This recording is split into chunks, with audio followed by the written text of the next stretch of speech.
My next takeaway from week 3, it seems like the Chicago Bears and Caleb Williams just aren't on the same page. Now, they fell to the Colts this past weekend, a close loss, 21-16 on the road in Indianapolis. Now their record is 1-2. Caleb Williams did have a bright spot. He did throw for over 300 yards, 2 touchdowns, but he did throw 2 interceptions. The biggest concern is the sacks, right? He's been sacked 13 times in 3 weeks. That's a problem. Going into this offseason, a lot of people had the Bears high on their radar because of the talent that he was surrounded with. DJ Moore, Roma Dunze, Keenan Allen, right? DeAndre Swift.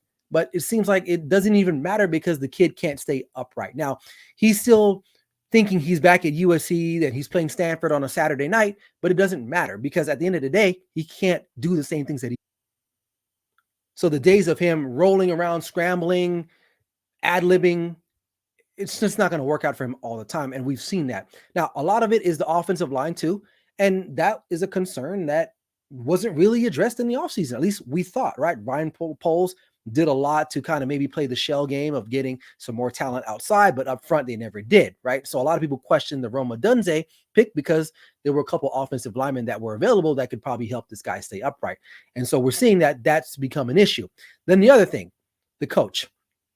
Matt Eberflus is probably ranked as probably one of the lowest valued coach within that division, right? And right now, it seems like him and his quarterback really can't get on the same page, and that's going to be a problem. And also the offensive coordinator, Shane Waldron, is under scrutiny himself because, look, you have all this talent around you, and you can't figure out to get the ball to these guys. Maybe some quick game, something. I don't know.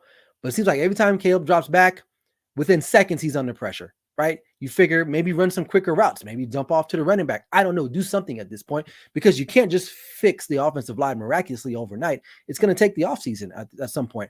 And the other note is that they can't run the ball effectively at all, right? You think they have DeAndre Swift, maybe they could do that, but maybe that's the reason why he's on his third team in the last couple of years or so, right? Because maybe he isn't that great of a running back. Maybe we're thinking of him of his days back when he was in college. So you put all these things together, right? The poor offensive line, the poor rushing attack, some of the ineffective play calling. Is it all on Caleb? No, it's not, right? In order for him to succeed, they put some pieces around him, but the main piece is the offensive line. And I don't think that's going to change. I think it's going to get harder and harder for him as time goes on. And Chicago Bears, although there was a lot of fanfare around this team in the offseason, they won the Super Bowl in regards to offseason news, right? With what they did.